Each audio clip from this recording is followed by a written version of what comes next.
Tolhah bin Ubaidillah, sepasang sahabat yang mulia. Berkat pertolongan Abu Bakar, Tolhah bisa bertemu Rasulullah SAW, bahkan langsung masuk Islam.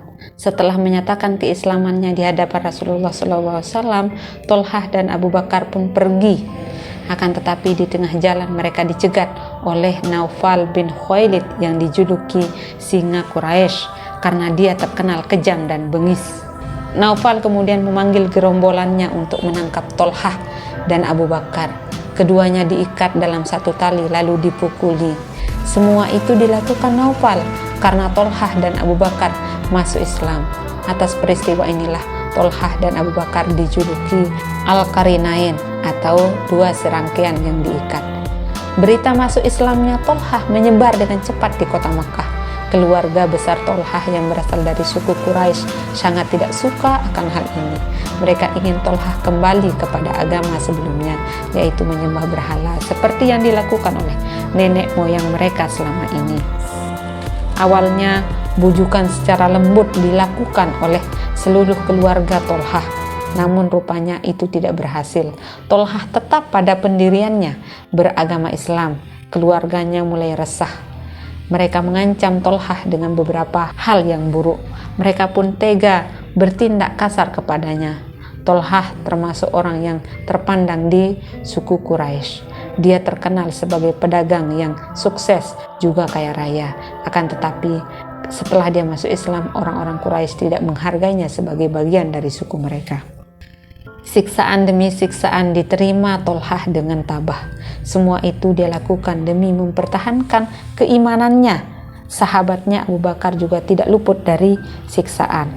Pernah suatu saat keduanya disiksa oleh suku Quraisy. Mereka tahu bahwa yang mengajak Tolhah menjadi pengikut Rasulullah SAW adalah Abu Bakar.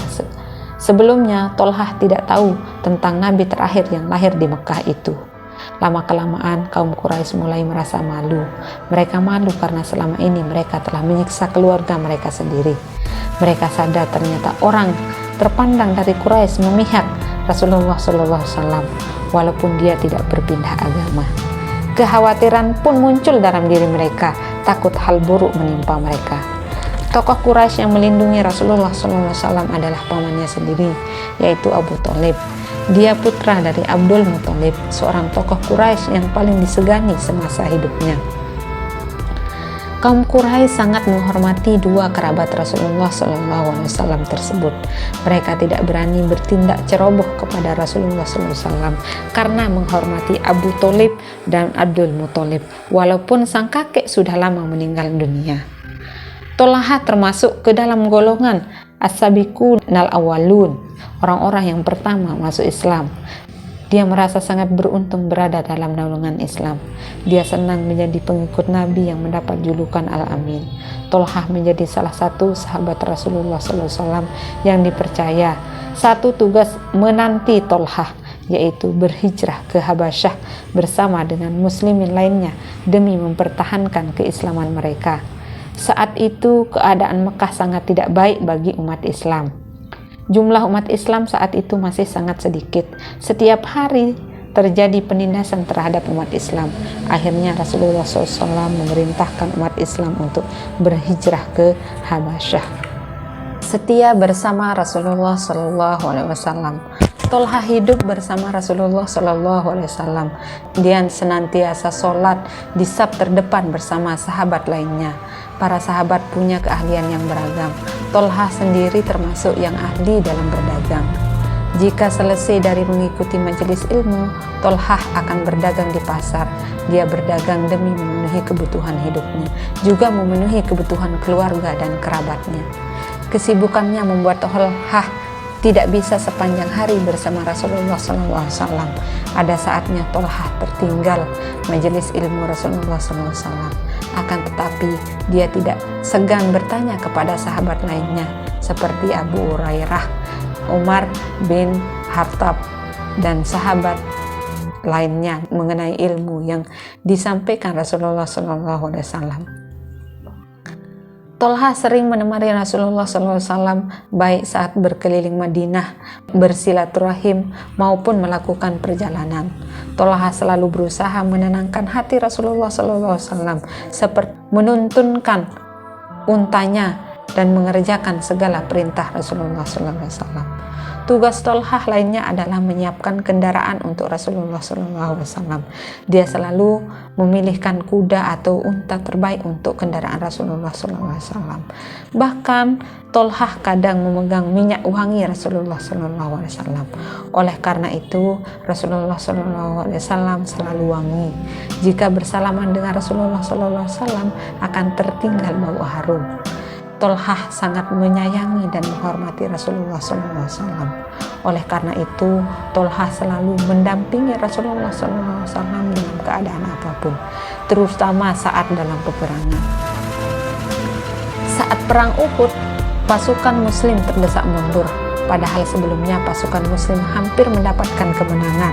Akibat dari ketidakdisiplinan para pemanah atas perintah Rasulullah SAW, keadaan pun menjadi berbalik. Pasukan kafir kembali menyerang hingga memojokkan Rasulullah SAW, dan pasukan Muslim lainnya banyak sahabat yang syahid. Saat terdesak seperti itu, Tolha yang bertubuh tinggi kekar segera melindungi Rasulullah SAW, meskipun pasukan musuh jauh lebih banyak. Lebih tidak sedikit pun Tolha merasa takut. Bahkan keberaniannya semakin bertambah ketika melihat Rasulullah SAW terluka akibat serangan musuh. Seakan tidak memedulikan luka-luka yang dialaminya, Tolha bertahan dan menyerang setiap serangan musuh yang datang menerjangnya. Banyak luka yang diderita Tolha, rasa sakit pun tidak terkira. Namun demi melindungi Rasulullah SAW, Tolha tetap bertahan. Bukan hanya dengan senjatanya, dia juga menggunakan tubuhnya demi melindungi Rasulullah SAW. Tubuh Tolha pun menjadi sasaran empuk, sabetan, dan tusukan pedang musuh, juga lesatan panah kaum kafir Quraisy. Perang pun usai. Alhamdulillah, Rasulullah SAW selamat meskipun Tolha akhirnya roboh dengan banyak luka di tubuhnya. Rasulullah SAW segera meminta sahabat yang lain untuk menolong Tolha. Saat itu banyak yang menyangka bahwa Tolha pasti sudah syahid karena begitu banyak luka di tubuhnya. Namun ternyata Tolha masih hidup. Sejak itulah Tolha dijuluki sebagai syahid yang hidup. Selain itu, Tolha banyak mendapat julukan dari para sahabat, termasuk si dermawan. Harta Tolha yang melimpah tidak menjadikannya sombong dan berbangga diri. Dia selalu bersikap rendah hati, suka menolong orang yang kesulitan, baik diminta maupun tidak.